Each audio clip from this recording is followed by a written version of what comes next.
This conference will now be recorded. There you go. Thank you. Hello, I want to welcome everyone to the Clatsop County Commissioners work session. It is November 10th, 2020, and it is at noon. And so work sessions are an opportunity for board members to discuss issues informally with staff and invited guests. The board encourages members of the public to attend work sessions and to listen to the discussion, but there is generally no opportunity for board comment. Members of the public wishing to address the board are welcome to do so during the board's regularly scheduled meetings held twice monthly. This month and next month was once, and we've had our November meeting. We do not have an executive session on this meeting, is that correct? Okay. That's correct. So what I'd like, thank you. What I'd like to add today is just to kind of have a commissioner check-in like we normally do. So we'll take 5 minutes to say hello to each other, and who would like to start with that? All right, I'm going to pick on Commissioner Kujala. Okay, can you hear me? Yep. Well, just yes, hi to everybody. We are undergoing a survey for certification here at the hospital, so it's been a pretty busy last couple of days. It's supposed to be concluded tomorrow. I did find out from Senator Johnson that the E-Board yesterday approved some funding for child care assistance. So that's something that we might want to look into. I know that I have forwarded some information to Little Sprouts and to the city of Astoria, because there might be an opportunity for them to access some of this funding. But I think it's something we need to, and Commissioner Thompson will be interested in as well. I think it's $45 million that's been set aside for COVID child care relief and assistance. So pretty significant. And other than that, I don't have anything else. Good to see everybody. Well, that's a pretty good chunk, Commissioner Kujala. Good job. So Commissioner Nebeker.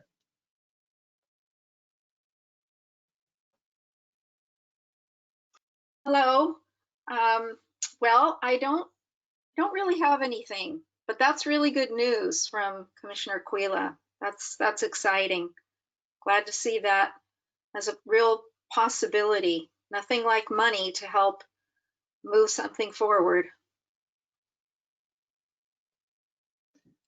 Okay, thank you, Commissioner Nebeker. Commissioner Thompson? You gotta love the guy who says we've got 45 million extra dollars floating around. That's great. What I'm interested in, though, is the conduits and the valves in this, to use a mechanical. You know, how do we get access to it? How do we distribute it? What's the accountability stream? What are the qualifications? So I'll be very interested in more money. So if Commissioner Kujala, if you could let the county manager know, and he could be the coordination point for getting things happening, distributing information, so we can all figure out how to get that out to the community, that'd be really swell. Thanks so much for the pepper upper to start the meeting. Yeah, Commissioner Thompson, I will forward that to the county manager and to you as well. It's the meeting materials from yesterday's e-board, and it kind of contains a summary of how it will be broken down and dispersed. Hot doggies, thank you. Yes, I think we'd all be interested in that. Thank you. Thank you, Commissioner Thompson. Commissioner Webb? Yes, good morning, everybody. I want you to know I have earrings on, which lets you know that I consider this a very important meeting. So I'm all dressed up. I have 2 pieces of jewelry on. Just lets you know how much I love you.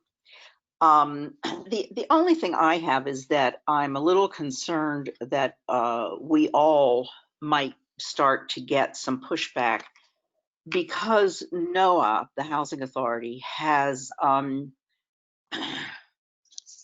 what happens is that for Section 8 vouchers, which are a supplement to help low-income people pay the full amount of rent, And because so many of our Section 8 clients have lost their jobs, their income level, it's all based on income level.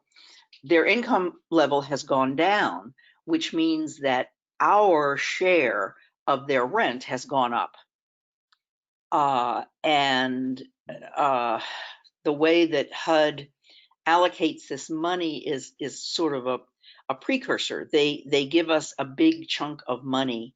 I think it's twice a year or quarterly. I can't remember exactly, but it means that once we put out our what NOAA does is once a month, at the beginning of the month, they notify potential clients who are on a very long waiting list, and then the clients respond whether they are still interested and what their income is. So unfortunately, NOAA didn't recognize that this was going to be an issue, and so they sent out a number of offers for vouchers, and then found out that they didn't have the money to supplement other people, those people's income. So I've gotten a couple of phone calls from clients who want to know, or excuse me, they're not clients, they're people who were offered a voucher and then that voucher was rescinded a couple of weeks later. So just to let you know that that's out there. This is county-wide. So it affects all of our districts, and there isn't, the explanation, as is the explanation for so many things, is COVID and our massive loss of jobs. So just be aware. I would be happy to, if you want to forward any questions or anything that you get from people to me, I'd be happy to take care of that for you and address them. Send them to the right place for relief. Okay. Thank you, Commissioner Webb. It's a good heads up, and hopefully something can get worked out to help them and to help us. This is Commissioner Sullivan, and I just got off the meeting with the North Coast Regional Equity and Economic Recovery meeting, and we've been reviewing recommendations from the various advisory committees as to what will be forwarded on to the governor. And today's topic was healthcare equity. And it's been interesting, and when we get the final thing, I've shared some of it, and when we get the final thing, I'll share that also with you. But it's been an honor to serve on that. If I put my hat on as working with the Astoria Warming Center, we have passed our fire inspection, and we are ready to go when the season opens November 15th. And of course, that's dependent on the temperature of the weather. So, but that's moving along. And other than that, that's all I have for today. So let's go on to the topic of the strategic plan.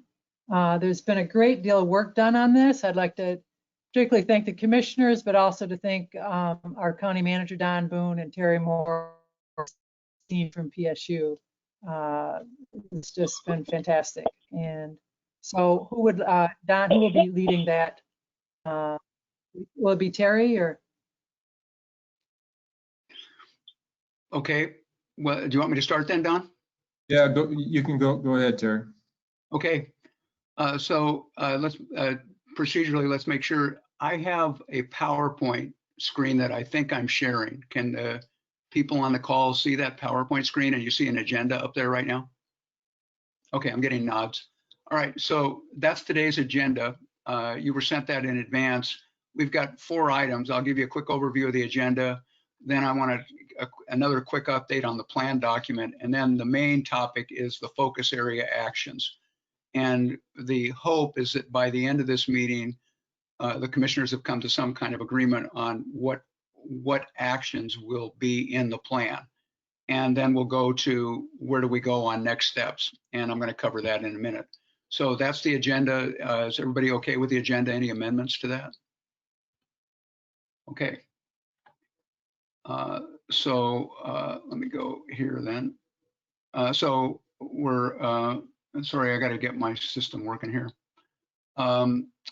So first item then is the update on the plan document, and that's in two parts. I've got the schedule and products, and then the structure of the plan itself. For all the commissioners, this is mainly a review. So here we are. The draft plan is mainly written while you were working on your focus area reports.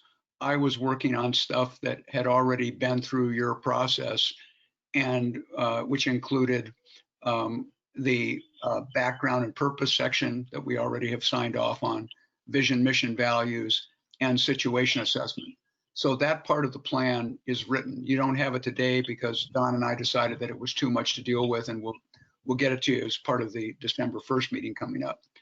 But what's not done are the recommended actions, which is what we didn't write those up because we can't write them up until we hear what you have to say.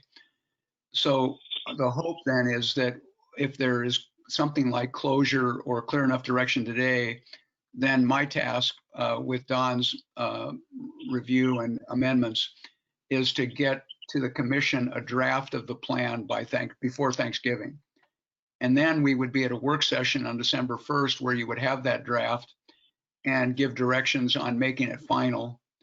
In December, we'd make final edits. That would be Don and me primarily, and final formatting. Don has staff lined up to do that.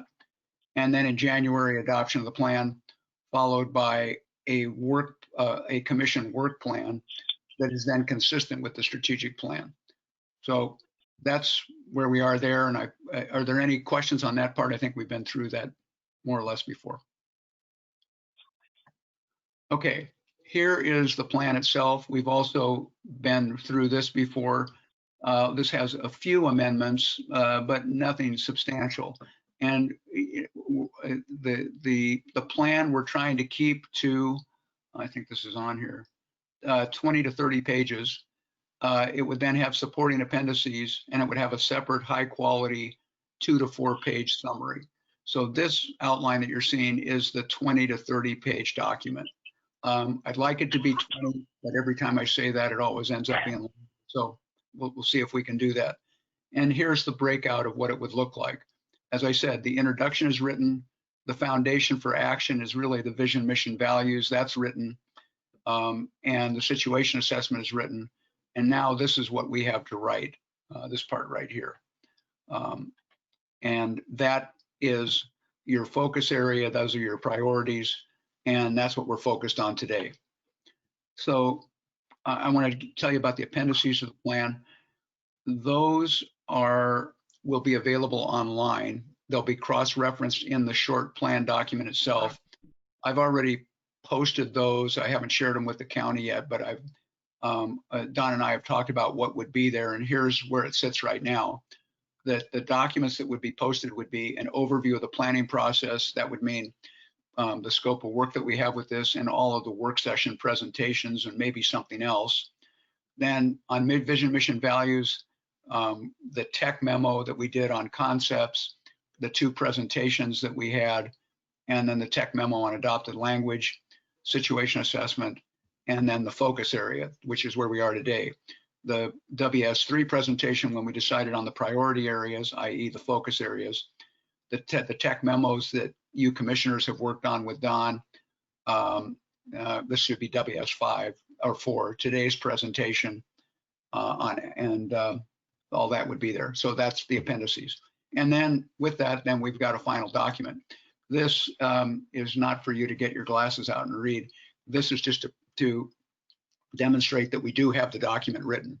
And this is what it looks like now. And this is what the draft will look like in terms of formatting when you get it in a couple weeks.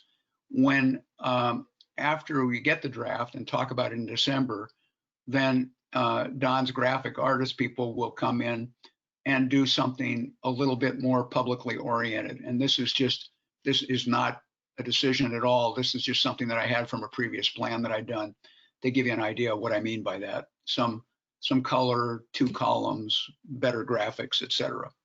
That's what we're aiming for. So are there any questions about where we're headed on process or the products that we're aiming for?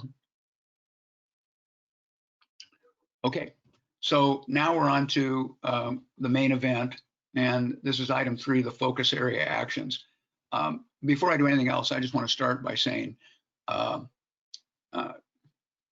congratulations, thank you, and job well done. I was involved up to the point of putting an outline together and feeling like, well, I'm giving a lot of work to people. Good luck on all that. And that was back at the end of August. I was for certain, maybe Don was a cooler hand, sweating how we were going to get everything done in September so that we could start having stuff in October. And it got done. And I thank you, the commissioners, for that. And I think especially Don, who ended up facilitating all those sessions and helping get those reports done. I was very pleased with those reports in the sense that it felt to me like it was very good demonstration of evidence-based decision-making, really good documentation, and it will sit as a good background document for people who are wondering what do we mean by a focus area? What did we consider and how did we get to what we got? Well, how we got there in the final analysis is what's happening today. So the agenda for today is commissioners who were the leaders, the chairs of those 5 committees. Each of you will make a short presentation. In my email to you folks last night, I'm going to just reiterate what I said. You already know, you've done a lot of work. You already know what the commissioners in these presentations are going to say. So part of this is just to bring anybody else who hasn't been involved up to speed. And part of it is to add any particular special comments that you have. And then just for the record, so that we've made the presentation on what the work was. But if those presentations go on more than 3 to 5 minutes, we're cutting into the time that we have to discuss that. So make those brief. And I sent you the PowerPoint of the one slide that I have for each of you that shows just the tier 1 policies. Doesn't mean you have to talk about them. I'm just going to put that slide up while each of you is talking. And then thank you for getting me the survey results. I finished compiling those this morning, sent you a copy. I'll talk those through with you briefly. That's 3.2. And then Don, the county manager, will kind of try to bring all the pieces together. What does all this mean, and where should we what are some considerations on where we might go with the discussion? Most of the time then is on your discussion, and we come to decisions at the end of that. So that's the process. And are there any questions or amendments to that? Because the next step is to then turn it over to Commissioner Sullivan for the first summary presentation. Any questions? Okay. So, I'm sorry, I forgot. Almost there, Commissioner Sullivan, just a second. The context, I want to be clear on what we're doing today. And the first point is the most important one. We are not deciding about priorities. Well, an important one. We've already you decided that in August. So we've got priority areas. We've got that. So now we have actions within those areas. And my assumption has been, and I think I've stated this from the beginning, that strategic plans that have, a couple dozen actions in them usually fail because they have a couple dozen actions in them. So you usually want to get down to, I keep using the word 3 to 5, hoping that we end up somewhere between 4 and 7. And so we have 19 actions. So the question for today, a key part of it is, how do we get down to something shorter? And I'll talk to you about how we plan to do that. And just for the record, why can't we just do everything? And the answer is because in tier 1 alone, there are 12 broad actions and over $600,000 that would have to be done in 1 year. So just the budget, time, and diffusion of focus of trying to deal with all those thoroughly is difficult. The second point is that, Mike Gleason and I have done these calculations elsewhere. We haven't done it for you yet, but as a rough number, if you're dealing with tough actions, you're going to have 3 to 5 work sessions on each. The county manager and staff have to do a bunch of work to help with those work sessions, to do outside staff work. You've got to do outside reading. And by the time you're all done, it could be, depending upon as a commission level, each commissioner might be involved 20 to 80 hours, and staff 100 to 250 hours. So the conclusion is, the decision that Don and I made in advance of this meeting is, let's focus on the foundational, which still gives us 19 actions, but at least doesn't add all the aspirational actions. And then let's be clear that probably not all the foundational actions in their full glory are possible in the first year. So that's where we are. Here's what I said we were going to do. We're now ready to start the short commissioner presentations.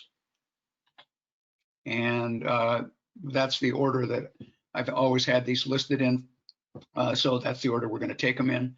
And governance goes to Commissioner Sullivan. And you don't have to follow. You don't have to follow this slide. I'm just putting up the 3 actions that were there and the budget. Well, thank you.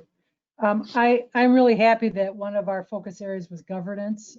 Governance is connecting what the work of government is to the people that we serve, and how do we get the message out there of what we're doing. We need to have standards in behaviors, standards in reporting, and we also need to have the best communication between all of these different parties, between the commissioners and the staff, between the commissioners and the public, and the staff and the public, and the community partners. And so part of this is to enhance all of that, and so I'm really excited about that. So what does government do? Well, government relies on the budget in order to provide services. So how do we look at how we spend our money? How do we make those decisions? And all of those things are part of government and governance. And so I agree that we don't have to reinvent the wheel. There are best practices. And how do we invite people in to help us more fully enhance what we're doing and to move us forward? And so I'm excited about what we're going to be doing that. As you can see here, we're going to integrate the annual planning and budget, performance benchmarks, and how we report out. What do we plan to do? How effective was that? Do we need more money? Do we need less money? We need to develop a community engagement plan. How do we be fully transparent to the people that we're serving?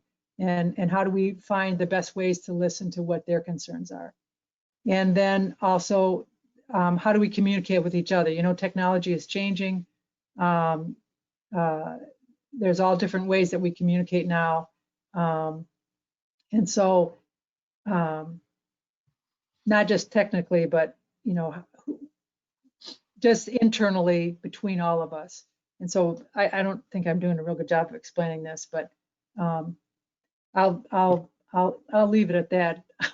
Don, maybe you can help me a little bit. I think you did a great job, Chair Sullivan. So. Okay. So the next person, I believe, is community development. Would that be Commissioner Kujala? Yes. Okay, go ahead. Okay.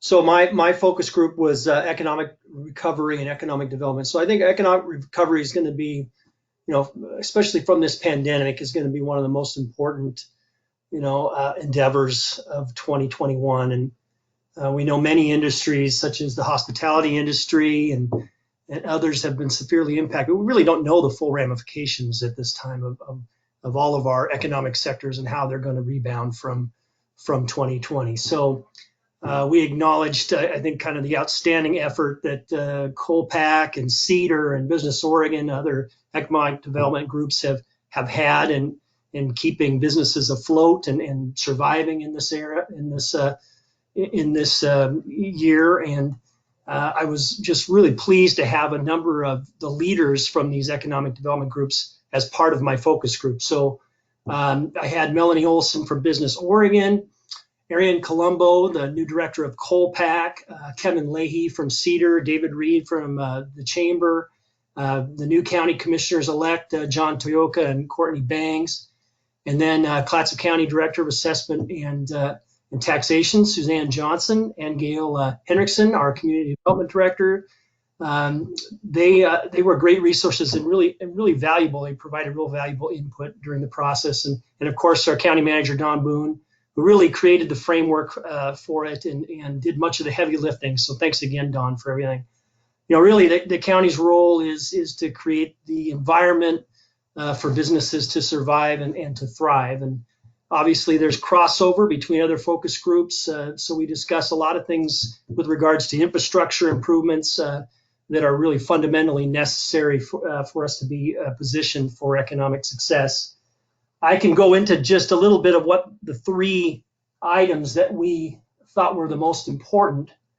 But it's just some of the other areas that we looked at. We looked at continued support for Clatsop County Arts Commission and the Arts Summit as an integral and growing element of a diverse economy, identifying opportunities for the Board of Commissioners and other electeds to get economic development training and workshops, evaluate opportunities to reduce the cost of development, identify programs and incentives for state video lottery funds. Then we also looked at some long-term items, which were collaborating with partners to evaluate the capacity of economic development agencies, and as part of the comprehensive plan to develop, evaluate development opportunities, incentives, and barriers for the Jewel and the Westport areas specifically. And then, of course, to work with ODOT and local transit agencies to expand the transit options for tourist traffic. But we did decide on these three top priorities here: plan for North Coast Business Park. Obviously, we've talked a lot about that, and there's already the wheels in motion on the North Coast Business Park. But we just wanted to formalize a plan to market or sell the park for development purposes, including an assessment of private-public partnerships and opportunities. The second was collaborate with partners to develop the toolkit summarizing business incentives and emphasizing retention and growth of existing businesses, which I think will be a really useful tool for us. And then third was to initiate the process to review local regulatory barriers to economic development. And we kind of combined this with one of our other items, which was the evaluating the opportunities to reduce development costs. So we put things like wetland delineations, in particular geographic areas that can be more comprehensive, and also assisting with possible surveying costs and flood elevation certificates for properties within the special flood hazard area. So those actually got combined into the local regulatory barriers. And I think we picked three really solid priorities. Obviously we could spend a lot of energies on all of these. I think they're all worthy, but narrowing it down to three was pretty much universal amongst the group. So I'm pleased with what we came up with. Thank you, Commissioner Kujala.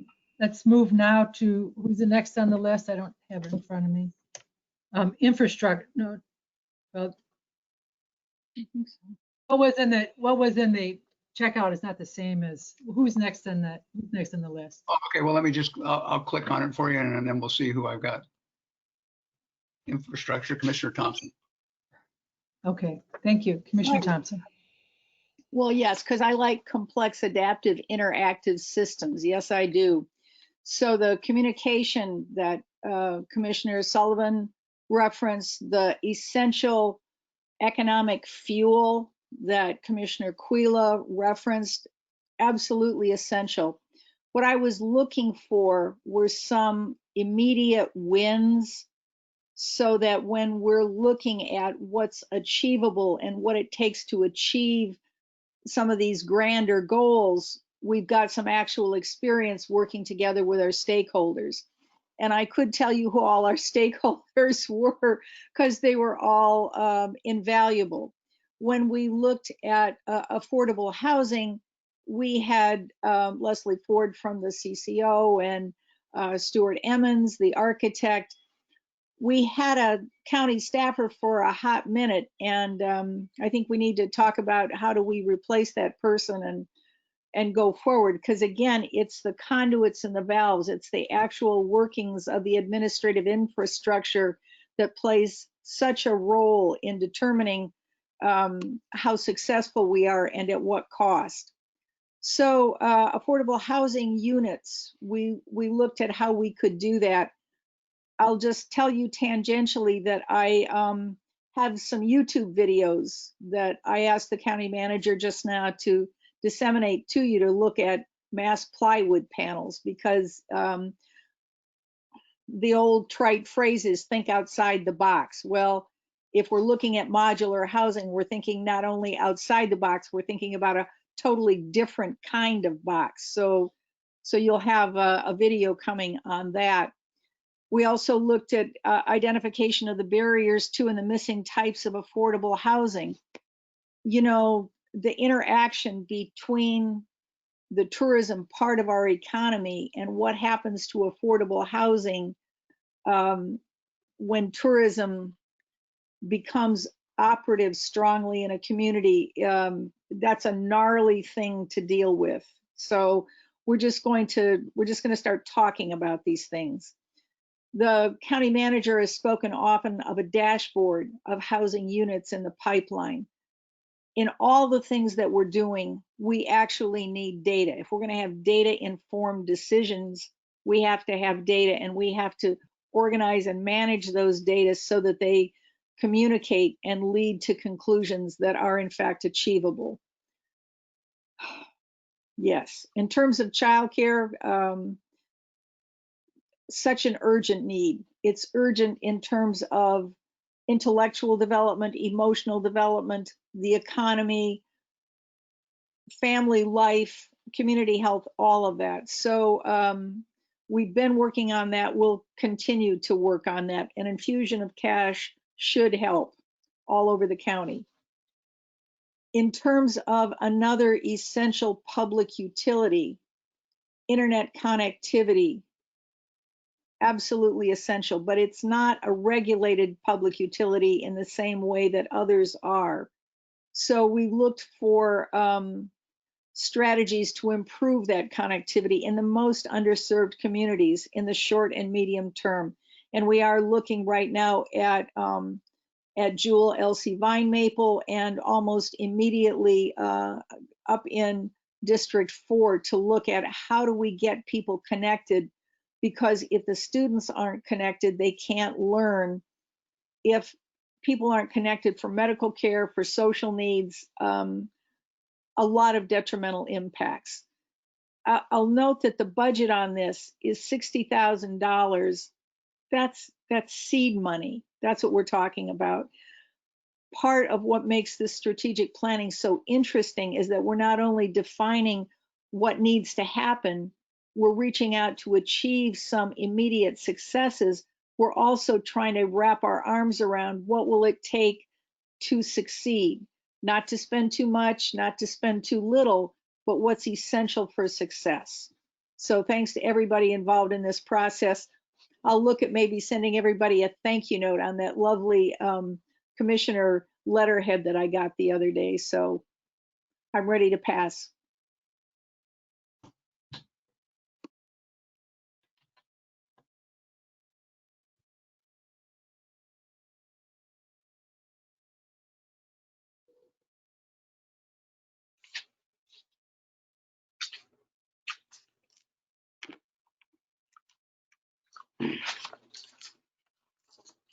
Thank you so much, Commissioner Thompson. The next one up is Commissioner Webb. Okay, we I think I felt less directed for my focus group responsibility than some of the other commissioners were.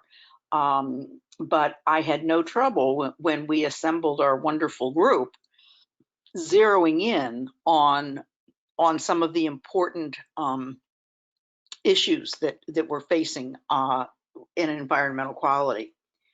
Let me also say that I was surprised when I saw the infrastructure report, because the items in that the infrastructure group dealt with were not what I understood as infrastructure issues. To me, infrastructure is roads and transportation and water availability and quality, and recycling and drainage and things that we build for our citizens to use. So I don't know if I had seen that ahead of time, maybe I would have headed a little bit more in that direction. But my group that assembled basically did point in that direction. And because many of them had been involved in the comp plan process, one of the things I think in the comp plan process that we have learned is that we don't have enough real scientific data that points to the conditions on our landscape. And it's everything from what Mark mentioned in his group about being able to be predictive about where the wetlands are and how much habitat exists especially for salmon. And it's been very frustrating that we haven't had all of that information. So my group's strongest position was, let's put together a team of people who understand the mapping of the landscape and can be more informative about what the situation on the land is. And the second one, several members of our group are rather passionate about the development that has happened on Clatsop Plains, and which is in the pipeline, speaking of pipelines. And the situation out there, and it's also been interesting to me that in the past maybe month, there have been 2 catastrophic car accidents on Route 101, and they have been they've been in some of those the 2 strategic places that we all worry about when we drive that road. And I'm sure Commissioner Thompson, who drives that road more than any of us, knows how when you drive that road, you just know there are certain places that are very dangerous. And in the past month, I think that we've had 4 people die on 101, and so that's and the development in Clatsop Plains that has not been accompanied by the infrastructure needed to have people safely live and travel to and from that area, I think is now abundantly clear. One of the tasks that my group liked was that we had a couple of OSU people on our group, and that our new he's been here a year or so now, but our forester at Extension has prepared a presentation on how to assure that when rural places are developed, especially homes, that there is defensible space around that home to protect it from being impacted by forest fires. So we thought we added that because that's an easy low-hanging fruit. Also, one of the issues that I've been particularly struck by in my work with the tourism studio is and the comments from people during COVID in which the use of our landscape has been uneven. It hasn't followed the same trajectory that we're used to month by month. And so one of the biggest issues is that we have discovered that a lot of our visitors are not very environmentally aware, and that we need to do a better job in informing our visitors, both short-term and long-term, about how to use our landscape. And and actually, I believe there is money available for that through Travel Oregon. And so hopefully that's another fairly low-hanging fruit. So that was pretty much it. As I say, I think the first action is something that is kind of a long-term seeking public involvement in. The moratorium, I think, is going to be politically very difficult to achieve. And the other two issues, I think, are things we can do at very little cost within a short period of time. So that's it. Thank you very much, Commissioner Webb. Commissioner Nebeker?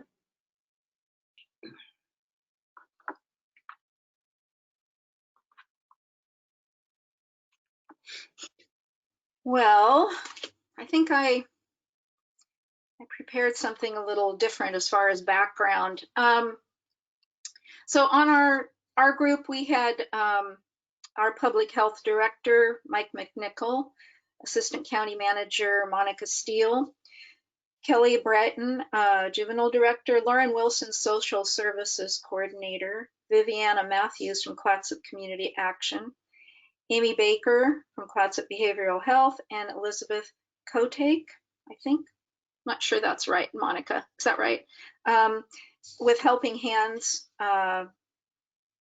she's the development director. So, you know, I'm going to give a little bit of background as far as what I've seen the county be able to accomplish over the last 8 years that I've been on the board.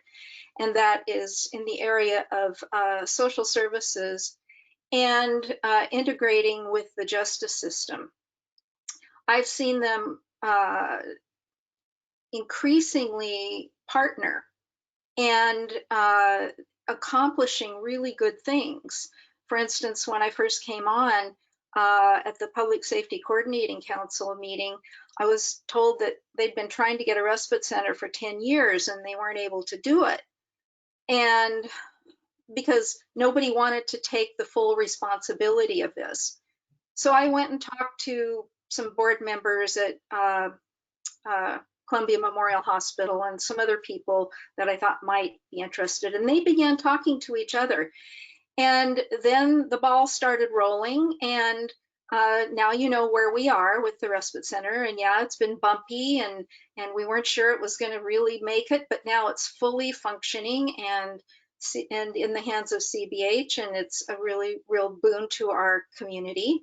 And it has helped alleviate some of the stress on our justice system and our hospitals. So this showed me how working together in partnership, great things can be accomplished. So this navigation drop-in center is a good example. Having something like this where people come and are able to be pointed to services and also, you know, to get things that they need. Perhaps, you know, they don't have a current driver's license, or they all sorts of things, where they could come and begin to pull their lives into a better situation. So this would be in a partnership. Dr. McNichol spoke to how important it is for our people who are with having addiction issues, that they have to have housing. And of course, Amy Baker spoke to this as well. It's so important. And I know that that's another area, but they overlap as far as housing we all know that it's really important. How that happens, I see also as a partnership. I see that probably all of these things in social services is a partnership. And, you know, like looking at our drug court, the success of our drug court, that isn't a silo of just the justice system. They work with people in mental health. And that, yes, those people are forced to be in that system, either that or go to jail. But when they are offered that opportunity, alternative, and they have great success. So we can see how that works. And so that was a lot of the focus I took away from our focus group as far as social services. So better addressing trauma, yeah, and particularly in youth. So prevention is far more cost effective than mitigating it once people are already in serious problems. How do we access that? How do we develop ways of helping people to prevent for prevention? Well, we know that Lunch Buddies works really well at partnering at-risk youth with adults, and the outcomes are better. There's other examples of this. So also what our mobile crisis team has done of just talking to people consistently, keeping them connected. If they need blankets, if they need somebody to talk to, just this human connection. And that's where, of course, my background and what I really think is important. And I know Commissioner Kujala talked about, the economic benefit of the arts, but it's also extremely beneficial for treating trauma, for helping people to prevent problems going forward. If they have creative ability, interaction with the community, even healing in their own way, if the materials or the place is provided. And so I would like to see this navigation drop-in center perhaps have a component of this, or direct people to where to get that. Let's see. So, oh, well, and I don't think this is outlined here, but having support going forward. I hope that the new board, the new makeup of the board, will be supportive of the arts in education in our schools, because that's where these children, where their brains develop, and they can prevent a lot of problems in children just by giving them access to creative development. I'd just like to end with this one thing. CARE Oregon, after we had our sequential intercept mapping training, CARE Oregon came into the Seaside Library, and I know I've said this before, but I think it's worth repeating. And they said that within, I think it was a 2-year period, Clatsop County was the most improved rural county in the state. And she pointed to the youth art exhibit on the walls at that room in the library. And she said, this is probably one of the reasons why. So it's everybody working together. It's the social services, that the county partnering in any way that we can, and also to heal trauma, to prevent trauma in the first place, and to help people reintegrate into our communities. Thank you. Thank you, Okay. Commissioner Nebeker. Excellent job, everyone. Let's turn this back over to Terry Moore. Okay, so that's the overview. And now we're into this trimming to get to 5 or 6 major actions. And the question is how. And I've already outlined some of this. The first thing is nothing in your material has any of the aspirational actions. That doesn't, Don has pointed out to me in his discussions of what those papers meant. It doesn't mean that they're not important, certainly. And it doesn't mean that they're not going to be brought up eventually. It just means that in a set of priorities, we're making a first cut to tier 1, tier 2. So we're focusing on tier 1, and we have 19 tier 1 actions. And I have consistently said, let's aim for something like 4 to 7. So what I wanted to do, and you helped me do it, thank you, was to see if I could get a sense of where each of you was individually and what that meant about areas of agreement and areas of disagreement. So I'm going to give you those results in just a minute. Then Don, who has also looked at those results and has also been available in all of your meetings and is also county manager, is going to kind of give a sense of his ideas about considerations and directions. And then we'll turn it over to you for discussion. So with that, let me go to the survey that I sent you earlier today, but I'm going to add one part to it. The first thing I sent you was this, so let me just make sure that you understand what you've got. This is this is how many votes there were for something as a top action in an area. So in governance, it was very, very clear agreement. In economic development, pretty clear agreement. In infrastructure, more topics and therefore more spread out. That's how you read that. And so there are a total of 5 votes in each of these 5 areas, 1 for each of you. And so that's a total of 25 votes, and that's what we got. I mean, there was my instructions. I always think that, okay, I've spent a lot of time on these instructions. They're perfectly clear. And then I go, oh, that's how somebody could do that differently. And so, I looked at it and go, well, I guess I could have been clearer that infrastructure was one category and not. So some people spread their votes out among infrastructure, but the way I handled that, it wasn't horrible. It was I just divided it up, and there wasn't supposed to be any 0.3s or 0.5s, but that's what I did. And then I took the top 7. You got the top 7.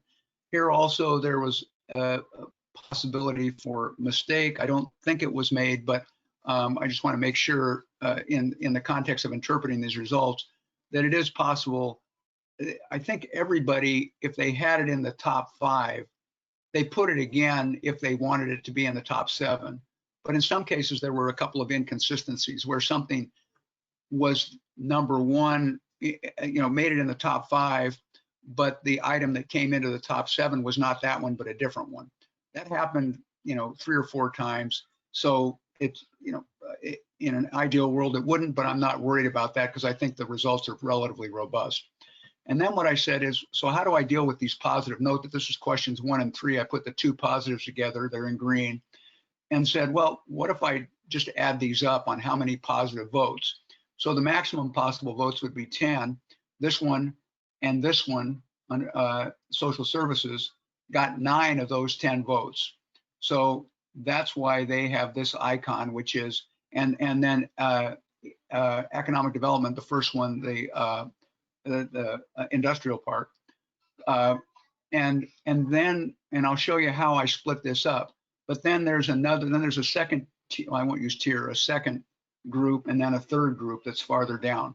Same thing then done for the bottom. What did you say was in the bottom of each group? What did you say was in the bottom across all groups? Where you could have more than one thing in one group, and one thing. Here's one over here, and then everything else. There's a whole lot that were 1, 2, 3, 4, 5, 6 that were all getting a score of around 50%. So what did I do with that? This is a slide that I did not show you, probably for good reason, but I'm going to show it to you now just so you can see what I did. I set up a criterion. I said, I'm going to have a cutoff point for the number of top votes you have to get. And this is a variable. I can change this. And I set up my spreadsheet so I could change it a lot. And then I said, and the total number of bottom votes. So what you would like is something that has a whole lot of top votes and no bottom votes. So, and then it would be a strong agreement. And then I started playing with these things. And what I found, here's what this means. Only 3 actions meet both of these criteria. In other words, 6 top votes. And by top votes, I mean top, in the top 7. And the total number of bottom votes. So, I mean, the top votes means that combined thing. And anyway, I won't worry about that. But what happens here is that I didn't get, after I started with 6 and 1, I dropped it down to 5 and 1. Then I dropped it down to 5 and 2. Nothing got added. It wasn't until I got down to 4 top votes that I started to get the second tranche of things in there. In other words, these 3 things, the one on governance, on economic development, and social services, were standing by themselves up here as separate from the others. Then I did the same thing down below, where I, the same process, and here there was less agreement, as you can see from looking at this, because we only have 1. Here we had 2 that were at 90 and 1 at 60. Here we have 1 at 70, and then it drops to 50. And here, so I had to, lower my criteria. So I said, okay, 5 in the bottom, and then were any of the ones that most people had in the bottom also in the top. And that happened occasionally. And here's what I got. And then I brought those together, and here the green are the ones that were standing by themselves at the top. The reds are the ones that were standing together as a group at the bottom. And then there are all these others. So if you accept that ranking, and you don't need to, I think I've made that clear on several slides. This is just something to get you started. There are 7 that are pretty unlikely to make it into the top action, and that's these in red, because they would have to jump over all these others that are rated higher, and you're only going to pick 2 or 3 or at most 4 of those. And there are 3 that are pretty likely to be in the top because they stand out as different. So that left 9 candidates, these ones that are in kind of the bluish, that where you could focus your attention today. Now, that's as far as I got, and I want to be clear that this is a suggestion about process, not a recommendation about final conclusions. I am not making that recommendations. That is not my recommendation to make in my role on this project right now. So that's for you to discuss. So I sent this to Don at the same time I sent it to you, and then said, Don, I hope, why don't you think about this and see what it all means? And so I'm going to turn that over to him then to do that, unless before I do, do any commissioners have questions about what we've done here? Yes, Commissioner Nebeker. Oh. Sorry. I did not receive that email this morning, and I'd like to take a closer look. If you could resend that to me. Sure. Did other commissioners get it or not? Yeah. Okay. All right. I'm having trouble with my email for some reason. Thank you. Okay. Well, let me go. I'm going to answer other questions here, and then while Don's talking, I'll turn off my screen and get that out to you. Jerry, I can take care of that. I'll send it to her. Oh, thank you, Teresa. Sure. Yes, Commissioner Thompson. So now I remember why I only took 1 statistics course in my whole life and stuck to a lot of other stuff instead. Mostly this makes sense to me. And I guess because I did infrastructure, I feel as if it didn't quite adequately encompass it in your analysis. So I hope my colleagues and I can come to agreement on more infrastructure actions. That's just what I would say. Thank you. I appreciate your work, even if I marginally understand it. Yeah, and that, I mean, I could have done this a different way. And then what would have happened is there would have been, instead of 5 areas, there would have been 7 areas. And then, because there were in here only a couple of possible solutions, there would have been higher votes there. And here, this one would have got childcare would have got a whole lot of votes because that was the only thing you would be able to vote for there. Again, these are arbitrary decisions that I made based on my best estimate of you know, what we were trying to do. But you're right, that's how it would work out. I am in no position to question your methodology or to suggest improvements. I just hope that we focus on some of those infrastructure issues. Thank you.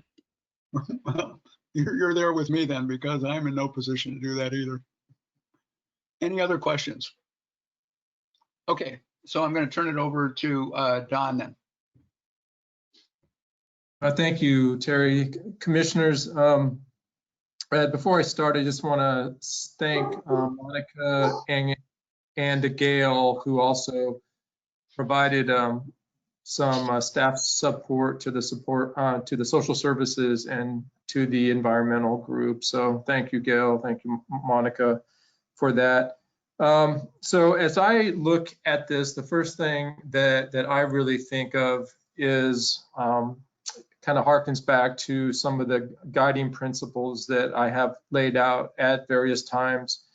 And that is that the county fundamentally provides one of three functions. We provide direct services, we partner with other folks, and then we support other agendas, whether that's schools, whether that's special districts. There's a lot of agendas we can support through our legislative and through advocacy.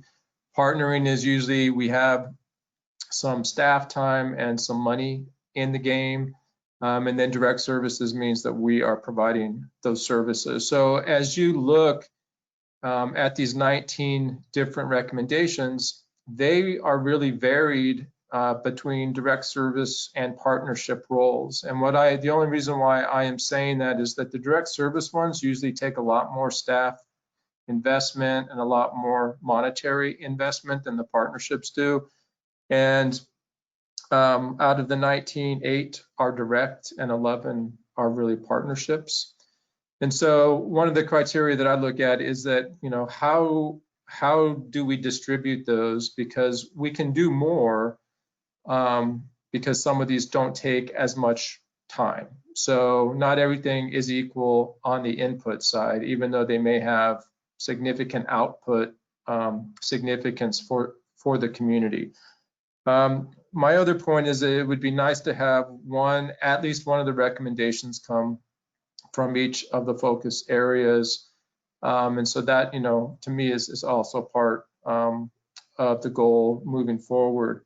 But as I look at this, I think we can probably separate this into 3 buckets. So when we wrote the issue papers, we created 2 buckets, which was the tier 1 bucket, which is the foundational, and then we created another one, which was the tier 2. And what we said is the tier 1 are the things that were agreed that we would like to accomplish in the next 18 months. And then the tier 2 were things we were going to address as time and resources allowed. And if they weren't attended to, then we would roll them over into next year's process. And so as I look at the 19, though, 19 is probably more than what we would feel comfortable with saying that we're absolutely going to get done in the next 18 months. Because I just know that what COVID and all these other things that were unplanned have done to staff bandwidth is that I don't think we can get 19 new things done in the next 18 months. But I also think that all 19 are very valuable and need to be on our radar screen no matter what. And so what I am proposing is maybe a slight adjustment that's complementary to what Terry just said, which is that we take those 19 and we create 2 different buckets on the 19, and I'll call them 1A and 1B. And we still have the tier 2. So we really go from 2 to 3 buckets. And the 1A buckets are the things that the board absolutely wants staff in partnership with you and in partnership with the community to push forward over the next 18 months. Tier 2, which would be 1A. So tier 1B. So 1A is the things that we absolutely want to get done. 1B would be the next priority level, and we would plan to get those done, but everybody would just need to know that that's the second tier. And then if there are other things, they might be pushed into that second tier, which is the third tier now, which is things that we will get to if we can, but it may have to be pushed over into next year's planning process. So if that makes sense, we'd go from 2 buckets to 3. And I think we can probably fit, if I had just my intuition, is that we can probably handle about 7 items in the tier 1A bucket. We can probably handle 7 items in the tier 1B bucket. And then there's probably going to be 5 or so items that fall into the, maybe push it over to the tier 2. Try to get it done if we can, but may have to get rolled over bucket, which means that there would be 14 things that we would be trying to push up the hill aggressively over the next 18 months. And just my personal sense is that 14 is probably as good as we're going to be able to do. And honestly, if we got 14 done, I would be dancing in the streets, which would be a total embarrassment, but I would do it anyhow. So I think that that's kind of the way I see this, is 1A, 1B, and then the 2, and try to get some kind of a distribution of 7, 7, and 5 out of the 19. And so that's my 2 cents. And I think that everything on the list, I appreciate all the community input. I appreciate staff's input. I'm very cognizant that we asked people to do a lot of heavy lifting the last several months, and to staff's credit, to the board's credit, we have made significant progress. And I think it's so much progress that I don't want to see too much fall off the radar, but I do not want to overload it either and be unrealistic on what we can get done. So that's all that I have, unless there's any questions. Don, I have just one thing that I want to add to that, and then I'll be done and just facilitate this. I'm the one who's been stressing, get it down to 5 or 6, but you're right that some are easier than others. And some of the things, I think we just, if we are clear about that, then I'm okay with, with Don's idea. And since Don is saying, I think we can manage it, then I think we're okay. I want to say one thing that I've said before, but didn't say at this meeting, which is, were I a commissioner, or my advice to commissioners is to think about that category 1A among things that are important to get it into 1A is this important, but will it get stuck unless it has the attention of commissioners? Because there are many things that are important. And if you have, for example, let's say that there's something, just for the sake of discussion, I'm just making this up, something on criminal justice, and it's really important, but it's funded, and it's on the the sheriff's work plan. Then you might say, well, yeah, that's important, but it's not going to take a lot of time because we don't have to find money, we don't have to figure out what we're going to do. Some of these things will be, just to be very honest about it, even though you've got your focus area reports, that will not be enough detail to know exactly what you're going to do, and not only exactly, even approximately what you're going to do, how you're going to do it, with what staff, with what budget. All that will be a first part of this, and that will definitely take some work to get sorted out. So that's all I have to say. I'm here to facilitate, and and then I'll write the plan with whatever things you think you can bite off. Commissioner Sullivan, do you want to monitor the hands, or do you want me to? I'm happy to have you do it. Okay, I'll be happy to do that. Commissioner Thompson has a hand up. Thank you. Thank you. I agree with the suggestion for the division into 3 buckets by the county manager. I think that makes good sense. And I trust that we'll work out the time and money budget and all of that accordingly. I appreciate what Commissioner Webb said about we've got a missing section here in terms of our built infrastructure. And I too don't want to overload us or staff. But I want to maintain the interest in fire safety, air quality, water quality, those kinds of, freshwater, wastewater, those kinds of issues, garbage collection related to economic activity, all of those kinds of things. I don't know what we do with those, but I'd like to have them held somehow.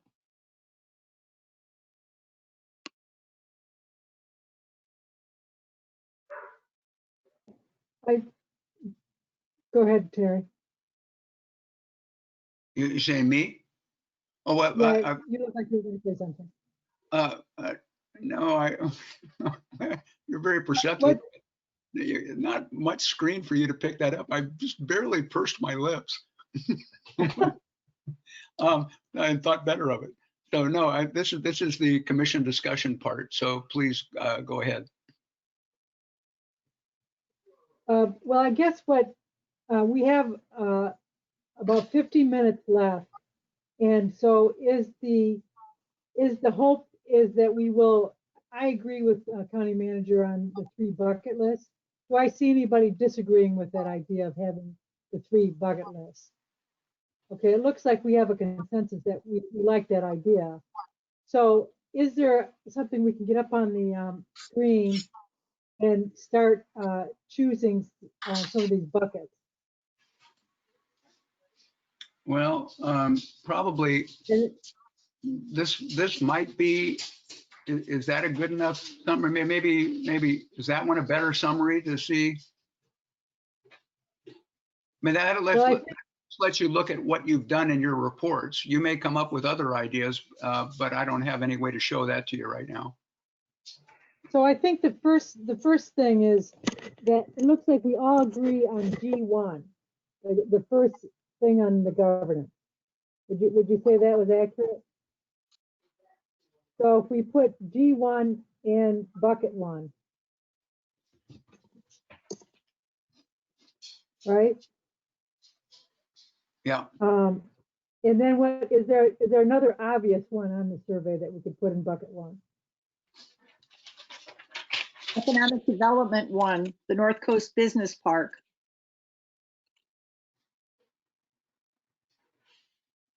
Okay, are there any comments on the North Coast E1, North Coast Business Development?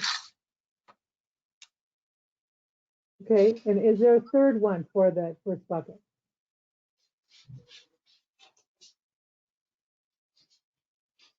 Social services, the drop-in Social center. services. Is that the S1, SS1? Uh-huh. It is. Okay, so that's 3 for the bucket 1. And how many did you think that we could fit into bucket 1? I think that if we distributed somewhere around 7, 7, and 5, that would give 14 things between 1A and 1B to really have us focus on. So I would say if you could aim for somewhere around 7, and again, that's not any kind of a hard number, it's a soft number. If we had 14 things between 1A and 1B, I guess that's what the goal is. So I have a question on when I was reading through this, it seemed like there was a pretty good momentum on the daycare and also on the trauma-informed care, that there's committees in place that are already working on that. And we know that those are important. And those 2 particular, is there a bucket that we should put them in if they're already work in process going on? Progress? Commissioner Thompson, do you have a comment on that? Well, I see, if I look at the chart, what I see is that we are agreed that broadband is important at 43%. I see also under the environment, looking for the environment here, to create an environmental action quality team also has 40%, as does E2, the moratorium on Clatsop Plains. So the only thing I don't know about that moratorium on Clatsop Plains is if we're inviting a lawsuit for illegal taking. I'd like to vet that one with county council before I put it anywhere. But that would give us 1, 2, 3 with broadband, 4 with the environmental action team, 5 with social services, the drop-in center. You say you see action on trauma-informed care, but if we apply Terry's criterion that we put items on our bucket list that won't happen unless we focus on them, maybe that means we can leave it off, because I see there's only, as I read it, 10% of the commissioners voting for that. Well, I think one thing that we need to remember is, and we all know this, but I'm just going to say it out loud, is just because they don't get in one bucket or other doesn't mean that we don't value them and that we don't want to see progress on it. So, so in terms of what Commissioner Thompson said, County Manager, do you believe that the work that's being done on the trauma-informed care, and Commissioner Nebeker, if you'd want to also put some input on there, do you feel like that topic will continue forward into the next year, that do we need to put that on the bucket or not? Yeah, I think that there's a number of items that will continue forward, that won't take a lot of time from the board per se, but there'll be a lot of time from our partners and from staff. And so I think, obviously, I think that the trauma topic will be carried forward. It may not take a lot of the commissioner time, but there will be time spent invested in it. So I would say it may not be a 1A issue, because I think the 1A issues are the things that we will be getting the board oriented to, because there has to be a real nexus between board investment and staff investment to actually move those 1A issues. And so then I think some of them could be 1B issues, which again are still on the radar, are still going to take staff time, but won't take as much board time necessarily. And then again, I think that the third bucket are things that we will get to, but we may not get to them as a priority this year. So I think that, child care could fall within the 1B bucket if your board so choose. Right now, what I have is we have 5 things in the 1A bucket right now, which were the 3 that hit the 90% or the 60%. Plus Commissioner Thompson, I think, said broadband, and then it was the environmental group committee. And so those are the 5 right now that I have as 1As. There were 2, and just clarification, there were 2 in environmental, E1, E2, both at 40%. Does that mean including both of them? To the inclusion of E2. I'm afraid that we have illegal takings lawsuit looming if we mess with that one. And I want that reviewed by county council, though. Maybe you've done it already, and my concerns are baseless, but. I mean, I would say that E2, there's some conversation that the board would need to have, and probably county council, just about what that means, and what some of the ramifications are. But and so I think that staff can look at that and talk further amongst ourselves and with your board, and then figure out where that maybe falls. It could go into the 1B area for now until we can have some of those conversations, and then it could be moved if the board needed to. Because again, the next step of this process will be developing the actual work plan. And so the board will have to kind of validate what these are, and then the work plan will be developed, which has a lot more specificity to it. And then that will go into the budget process for the next year. So. And I have every concern about Clatsop Plains, just want to say that. And we hear that. Thank you, Commissioner Thompson. Commissioner Nebeker? Thank you. Yeah, the trauma-informed care, I am glad that, I hope that this will, yes, continue and go forward, because especially during this time of COVID, my goodness, there's so many people, I'm sure, that are going to be experiencing a lot of trauma. But also, you know, this is an area where we know that if we work on this, it helps save us, well, it improves people's lives, but it also saves the county money down the road. So by not needing more serious assistance. So I'm glad to hear the county manager say that this is something that will continue. Thank you, Don, Commissioner Nebeker. Go ahead, Terry. just a quick one for Don, because I'm taking notes on all this so I can summarize later. A clarification on Commissioner Nebeker's specific instance of is when you talked about the ones that will be carried forward anyway, and I couldn't tell if you were saying those should be by default 1B or if those should be by default 1C. In other words, they're going to go forward anyway, so they're still important, but we don't have to get them into 1A and 1B. So where on the specific one that we just have, then would SS3 be a 1B or a 1C? I think it could go either. I think that the one, I mean, if we see 1C as things that are going to continually be worked on, that won't require a lot of board time, that might be a 1C. Maybe a 1B are things that are a priority that will require some board time, but they're the second tier of those things that are going to require some board and staff investment. And if it's something we can just keep pushing without a lot of board intervention, maybe those become the 1C. Okay, and where does that put SS3 then? I would see SS3 as 1C. Okay. But that's just me.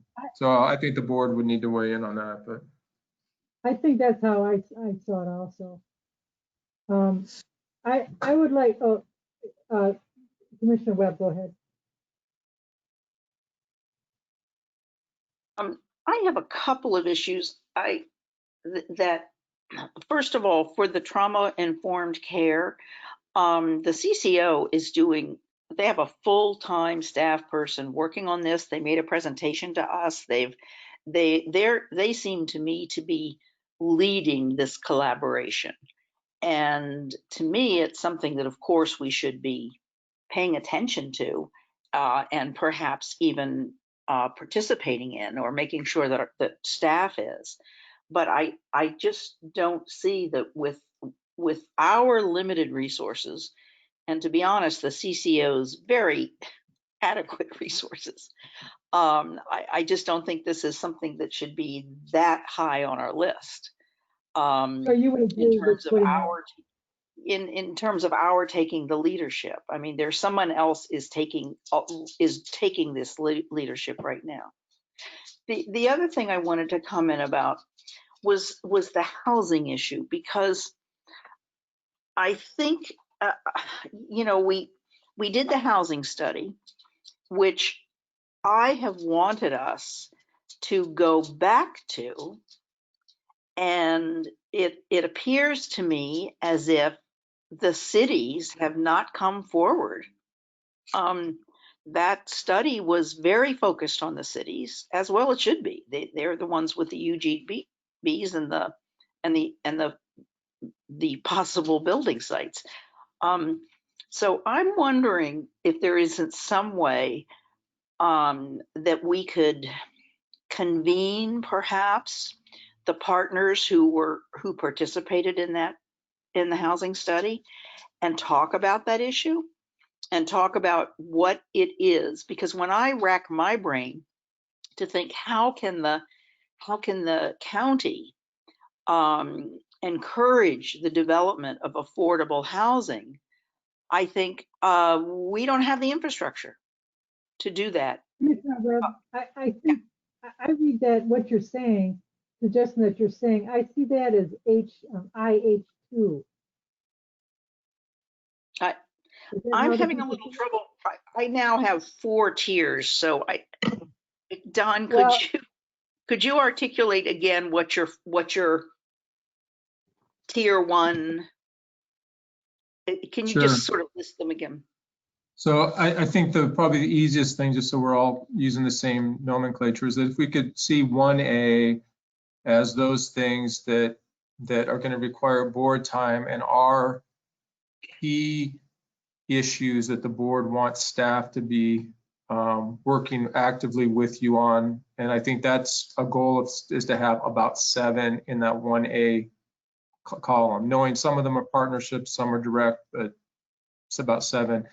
1B would be things that are also very important, will take some board investment, but are those next items in waiting. So they're still important, but they're the next items in waiting. And then 1C are things that can get done without a lot of staff or board investment, or things that may get rolled over until the next planning cycle. And so that's where I think some of the initiatives regarding trauma, the county doesn't need to take a central role. As Commissioner Webb said, there are other partners that are also leading the way, but we do want to be involved. We want to be at the table. We want to be enabling and participating.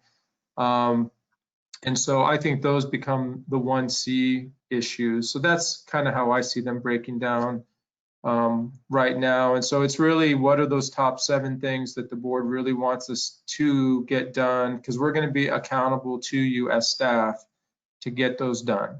And again, we don't hold all the cards, so I'm not guaranteeing anything, but we'll put a lot of yeoman's work into those areas. And then the B would be the next, and then the C are things that we're just going to continually work on, or we're going to push over to the next cycle. Thank you, County Manager. So if we, because we're now at about a half hour left, and we had talked about getting one from each topic into the first go round. So far we have, I have the email of the survey in front of me. We have G1, which is improved government processes. For the economic development, we have ED1 for the North Coast business thing. And then we have an environmental, or the IH, what do we have for the infrastructure? What's the next one for that? Do we have a top priority for infrastructure? We have, I thought, what, IB1. IB1, housing barriers and gaps. And that's the one that does the dashboard, correct? No, 1B1 is the Jewel LC Vine Maple Rural Internet Improvement Project. Right. I would like to say something about that. I think that there's no doubt that broadband is important, but you know, I have a nephew who's very interested in all things technical, and particularly has anything to do with space. And he's been watching, and I know he's not the only one, but there are breakthroughs on the horizon that may speed this up for us. The low-level orbiting satellite that Elon Musk company is doing, and that could be a real breakthrough. And so I'm wondering if we should maybe have the broadband over in the bucket 2. County Manager, what do you think about that?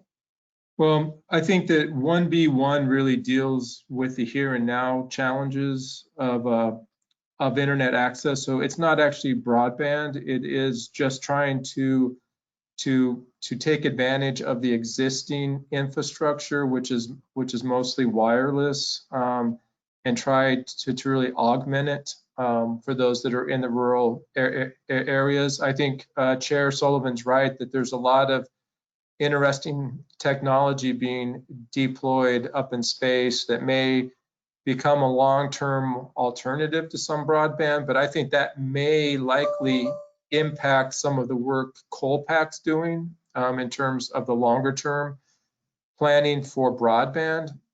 But I think, I would probably say that the folks out in Jewel Elsie would say that even if it's 6 months to a year or 2 years out, that they have a here and now issue. And I think some of the investments that could be made to improve internet access are not huge capital investments. They're going to be marginal to moderate investments that takes, again, advantage of existing infrastructure. So I would say that 1B1, at least to me, is something that the board would probably require some of your time as we move forward, because the goal is to create a template that we can push out beyond Jewel Elsie into Napa or some of the other areas. Okay, that helped me a lot. That clarified things a lot. So we have the G1, the ED1, SS1, EB1, which is what Don was just talking about. And then what's the fifth one?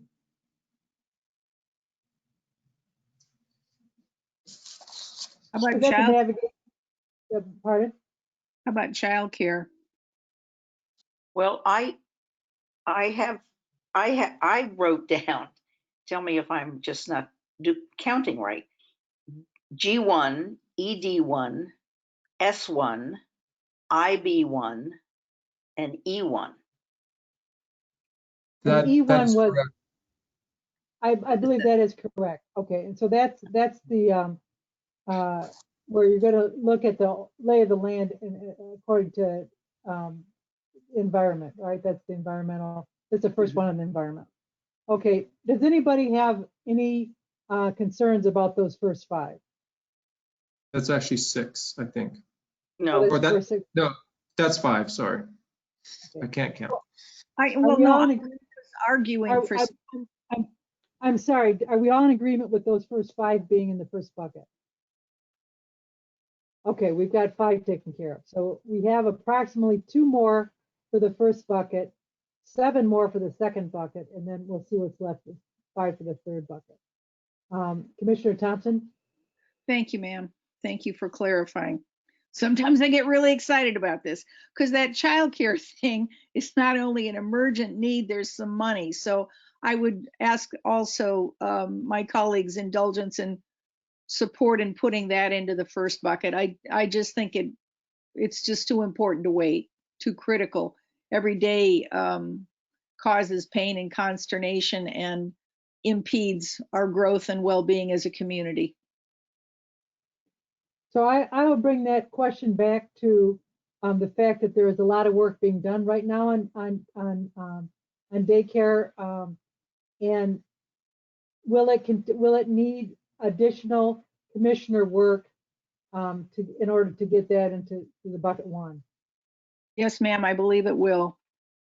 That's what I understand. What is the work that's being done now? By whom? I'm in conversations with Dan Gaffney, with Eva Manderson, not so much with Jennifer Purcell right now, although we have been heretofore. Commissioner-elect Bangs is very interested in this. So it's an issue all over. Commissioner Quila is working on it as well. It's an issue that exists all over the county. And because it's so fundamental and because there is an influx of cash, I think it requires the attention of the governing body as we go forward to make sure that the money is used well and the results are produced in a way that satisfies legislative accountability. I How guess, much staff? I mean, I'm I sorry, completely agree with you about the urgency of this. Yeah, I But don't think anybody, I'm sorry, excuse me, just a minute, Commissioner Webb. I don't think anybody denies that daycare is a priority. I think that's been more than clear. But the question is, in terms of, and I understand that Commissioner wanted to spearhead that, how much staff time would be involved with that, County Manager?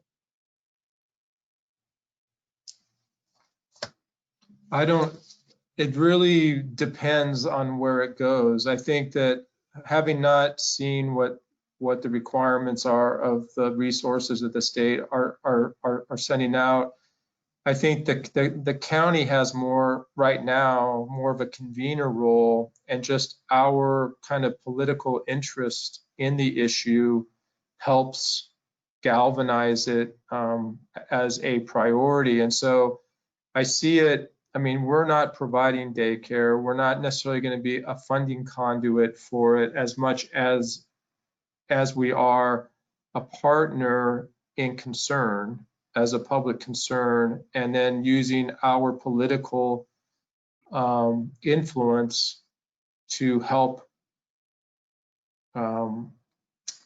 gravitate some of the resources to us and help our partners build the capacities that they need to actually address the issue. And again, I would open it up to other commissioners' interpretations, Commissioner Thompson, Commissioner Kujala, who have been working on it. But I really see it as it's a political role of staying in tuned and then pulling some of the right levers to help build capacity. So. Okay, thank you. So in terms of, from what we've heard on the daycare, is that one we'd like to add for bucket one? How many? Can I see how many hands would like to see that in bucket one? All right, 2, 3. Okay, we have 3. 4, I thought.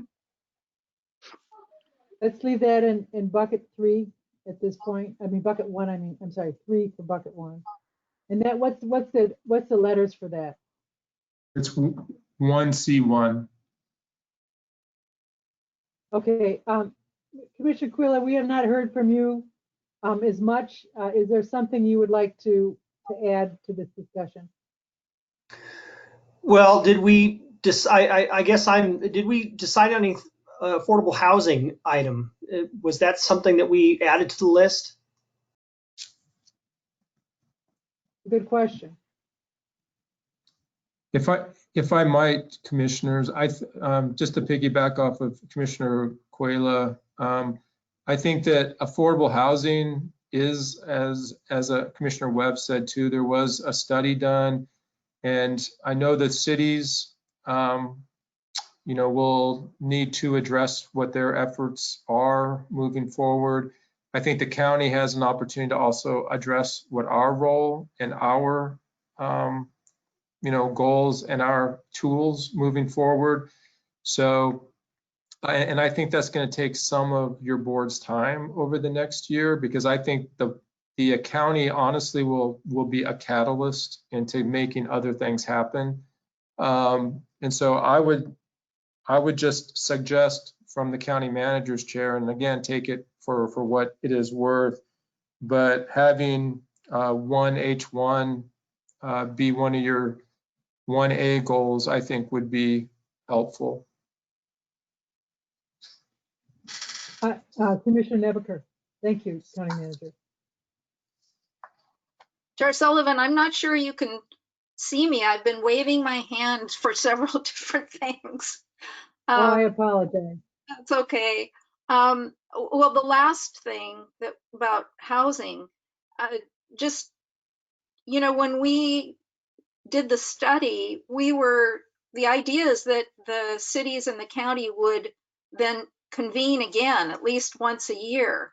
But, so if we want the cities to be taking the lead on this, and the county can be the convener, but they should be talking to each other with leadership from the county. So that could be, I'm not saying that could be in, I'm just adding that as a reminder that that's what we were going to do.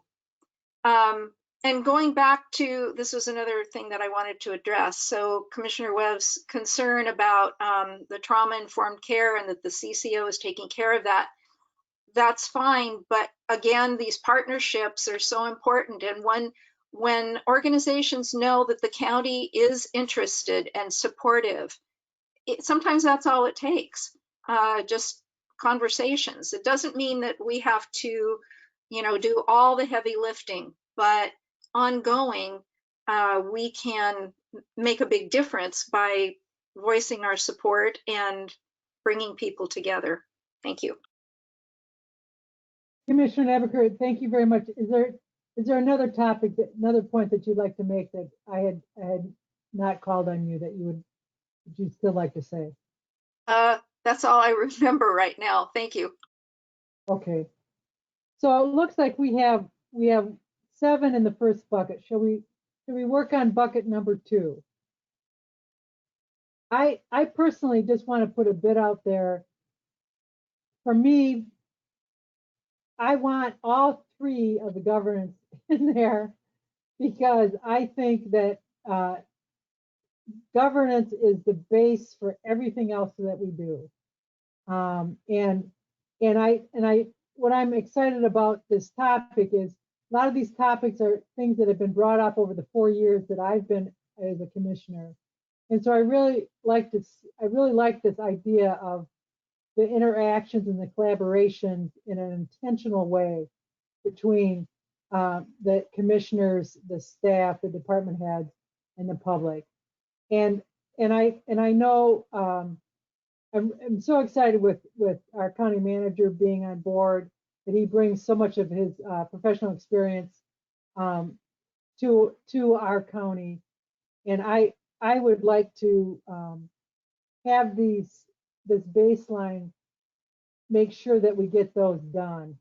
And I think with good governance, we will make the best decisions possible on all these other topics. And so if we don't have room for G2 and G3 in the first bucket, I for sure would like to have them in the second bucket.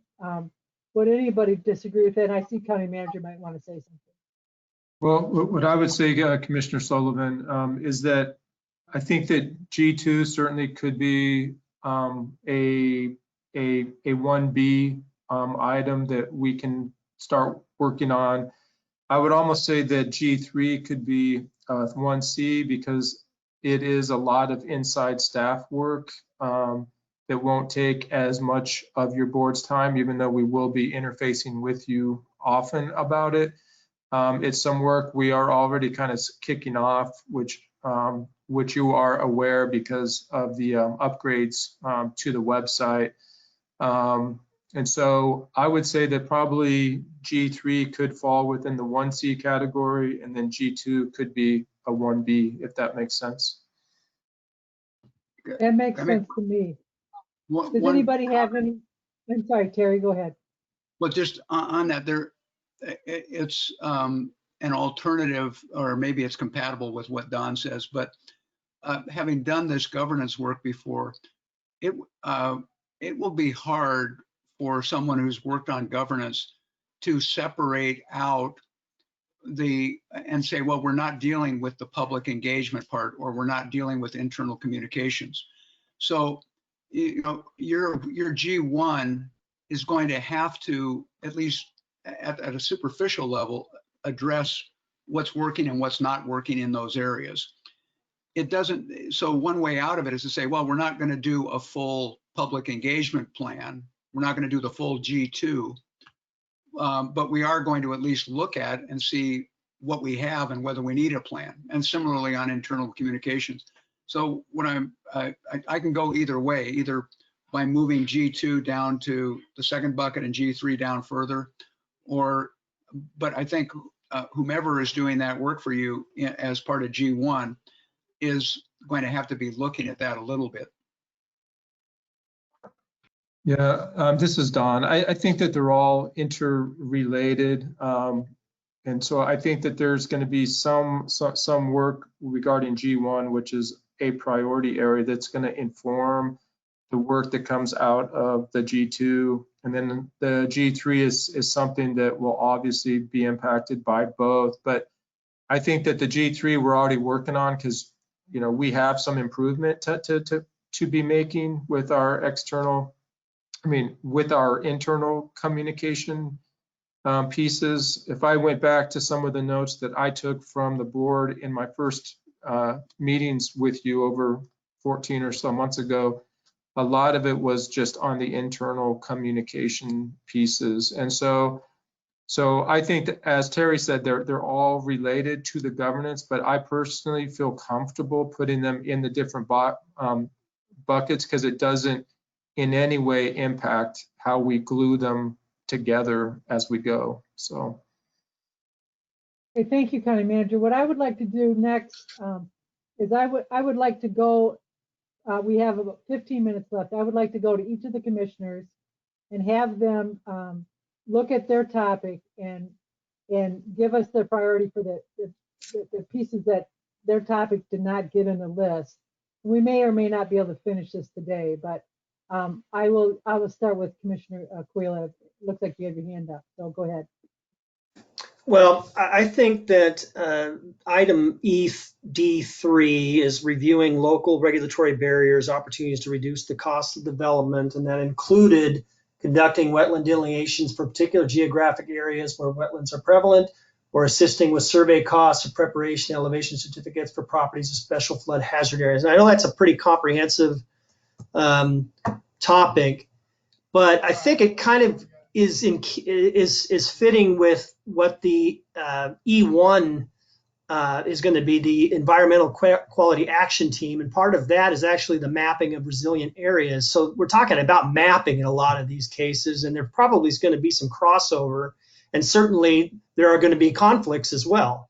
But at the same time, if we're going to be doing this type of look, I think it's important to kind of get an idea about exactly what land use issues we have in this area.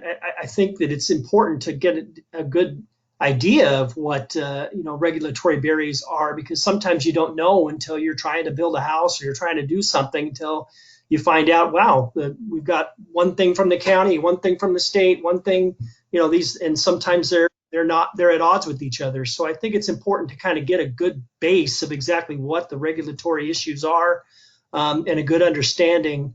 And I think that number ED3, or I guess item ED3 would be one I'd put in that second bucket for my list.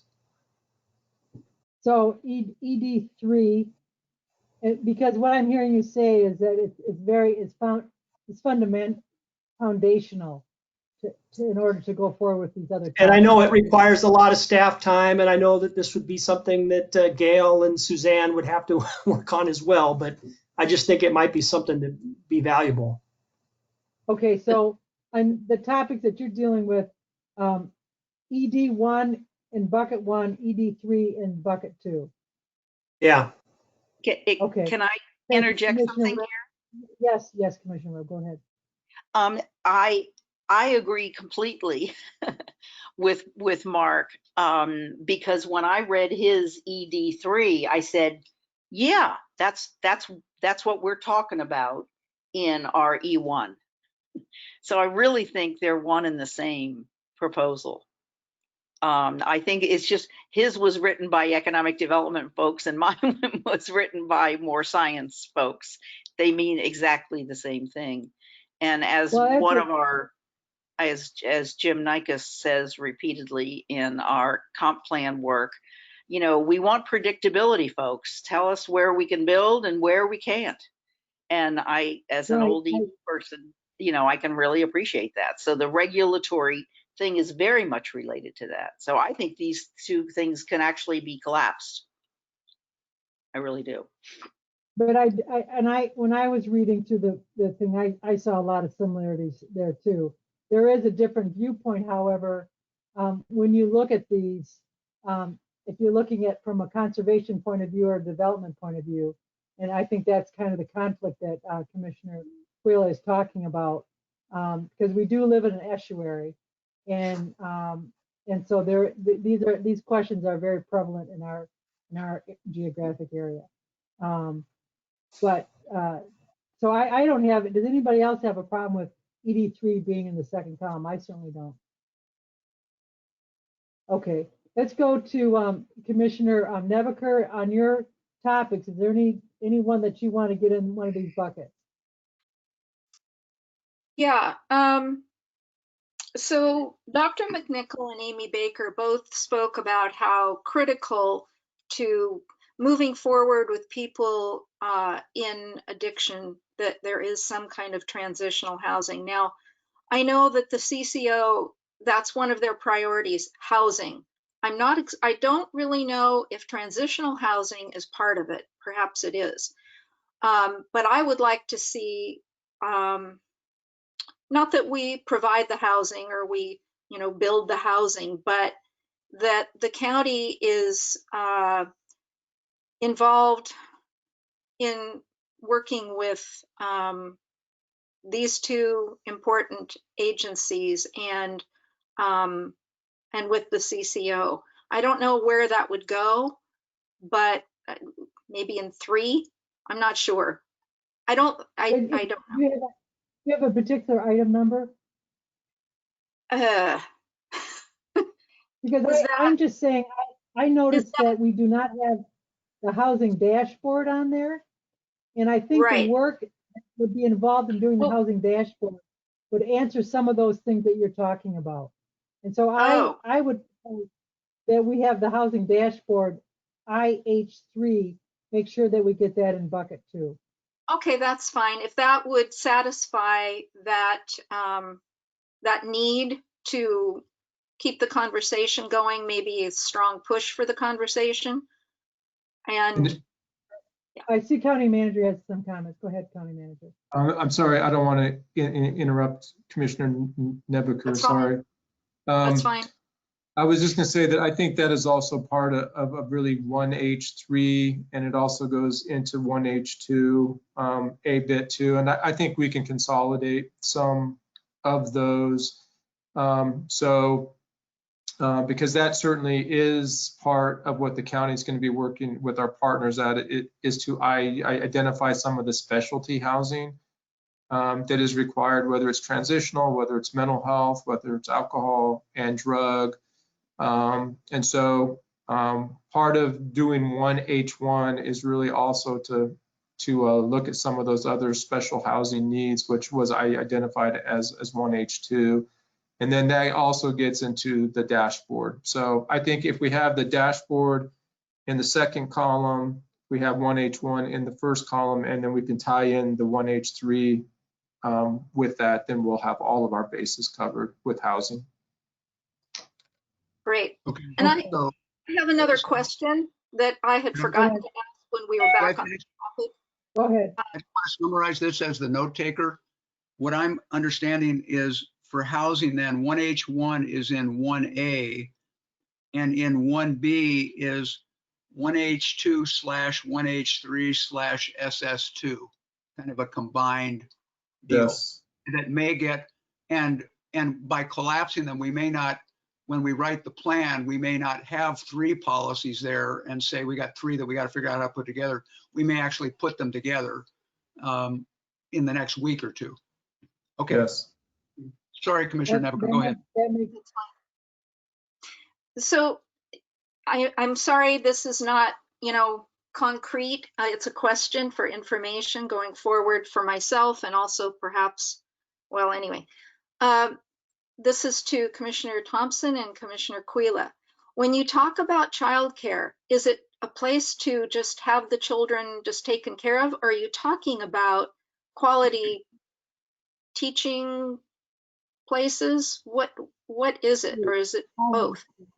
Always quality, age appropriate quality, socialization, not education per se until the child's brains and social skills are ready for it, but no, not warehousing, but really quality childcare. Thank you. You're welcome. Happy to answer. I did get a tour of Little Sprouts. They've done some huge improvements there to the facility there at the yacht club, and they provide some really good instruction as well. I mean, they're preparing these kids to go to school, and these are infant to 5-year-old kids. So I was really impressed by what they've been able to do to transform that space and section it out to different age groups and different abilities. It's pretty impressive. So that's where my thought is those programs where you have about 100 kids that are still on a waiting list, by the way, for infant to 5-year-old. There's about kids that are waiting to get into a program like that. That's what I'm talking about, building out those programs. Thanks. Okay, Commissioner Webb, is there any on your topic that you would like to get in a bucket here that's not in a bucket? Um, And we've got about 5 minutes left. are we talking about the first bucket or we have completed the first bucket, right? We're doing a lightning round to try to get anything that's just burning that you would like to get in a bucket before we end this meeting. And Commissioner Thompson will be next. Okay. I guess I would like to see E2 considered. That's the moratorium. I think that, you know, our group suggestion wasn't do this moratorium, it was explore. You know, it was and actually I believe there are other sections of the county that we have to think about doing the same thing. Commissioner Webb, may I make a suggestion that I saw in your what you wrote up was and maybe this is under the first one, but you had a general thing about finding out about the water availability. Am I wrong on that? There was some kind of survey to figure out what water availability. It's not just Clatsop Plains, but to have a better understanding of water sources availability and whatnot throughout the county. Is that under your? Yes, it's actually under E1 because it's this data that we lack. Okay, so resources. We have E1. We have that under the first bucket. Okay. Right. And I'm behind it. Okay. So Clatsop Plains, that's what you're suggesting. And we know that might be a real hot topic, as Commissioner Thompson. Oh, absolutely. Yeah. Okay. All right. Thank you. Let's go to Commissioner Thompson next. Okay, affordable housing 1H1 is 1A, 1H2 is 1B, 1H3, 1B, plus SS2 in 1H3, 1B1, 1A, 1B2. I'm sorry. Commissioner Thompson, could you slow down a little bit? I got lost at the SS2. I'm trying to keep in your deadline, Madam Chair. I'll slow down as much as you like. The SS2 is for the 3 bucket or? No, 1H3 is a 1B and it also includes SS2. I thought it included SS1. Did I get that wrong? Terry? No, SS1 is in the first bucket. Excuse me. Go ahead. Terry, there's no way in God's green earth I'm going to be able to read that, Terry. My eyes are not that good. And you're muted also. Yeah, let me tell you what you've got. So, and it's easiest to tell you is what you don't have, maybe. You have not, the only ones that you have not allocated somewhere are ED2, E3, E4, and IB2.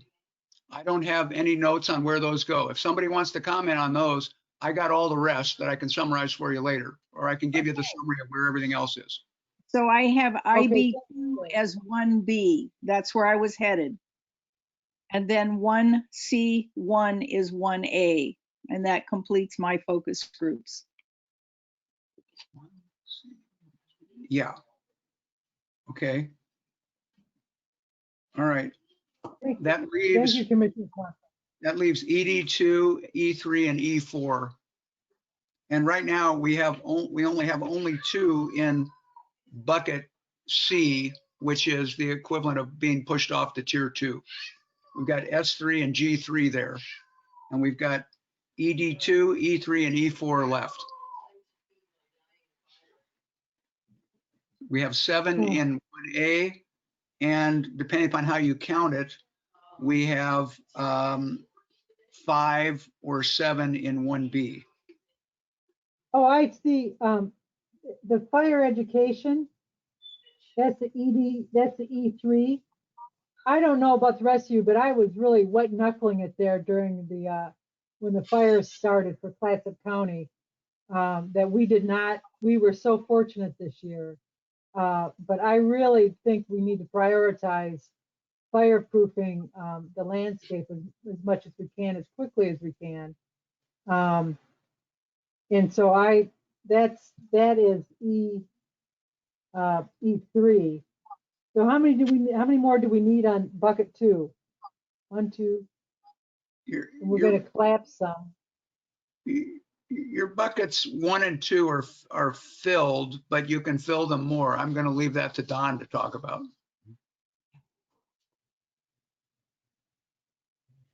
Where do you think E3 should belong, the fire protection? What I would do is just put them where you think that they should, board, and then let us go back and then look at how they fall out. So with the remaining ones, if you think that that should be a second bucket, I would put it in. And then we can go back and we'll tell you what that means. So. Okay, I'm okay with putting E3 in the second bucket, if that's okay with everybody else. All right, so that means we've got E2 and E4. Commissioners, where do you think we should put those two? You want to just put them in E3 in the third bucket, or?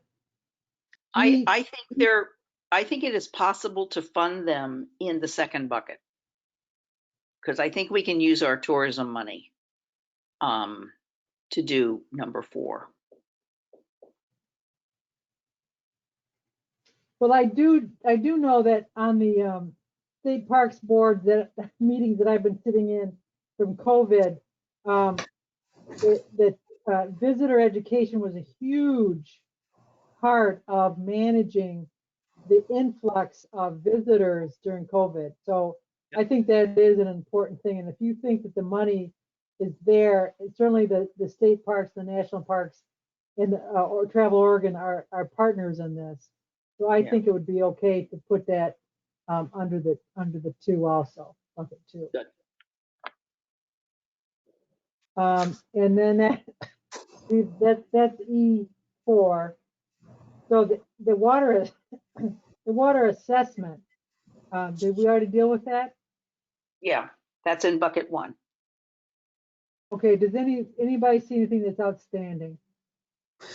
I think you mentioned that ED2 did not have a home yet, and I certainly think that it's a high priority, but I think we've got a lot on our plate, and ED2 to me is something that is a collaboration with Cedar, and will be done with Business Oregon, Cedar, Colpack.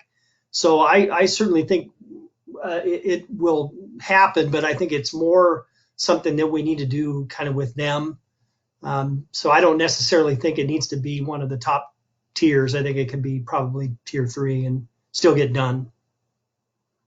Okay. Okay, I think that makes sense. ED2 in the business incentive toolkit box, to put that in the third bucket. Does anybody else have a concern about that? Go ahead, Terry. I have them all now, except I didn't catch what you did with E3 fire. Did that go into, where did that go? It went into 1B. 1B, okay, got it. Okay, I think we have all of them now. Do you want me to just read them to you? No. Or, okay. Yeah, All right. I would love that. Can you send it to us too? And yeah, I can send them to you. I will send them to you. We've and you know, I think we've kind of maxed out what Don asked for. We've got 7 in bucket 1A, G1, ED1, SS1, IB1, E1, IC1, IH1. We've got, when you group, we've got, here's what we got in bucket 2, G2, E2, ED3, IB2, E4, E3, and then the combination of IH2, 3, and SS2.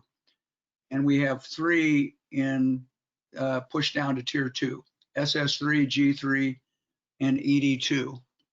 And for what it's worth, there's nothing, really inconsistent in that and the preliminary survey results that I showed you.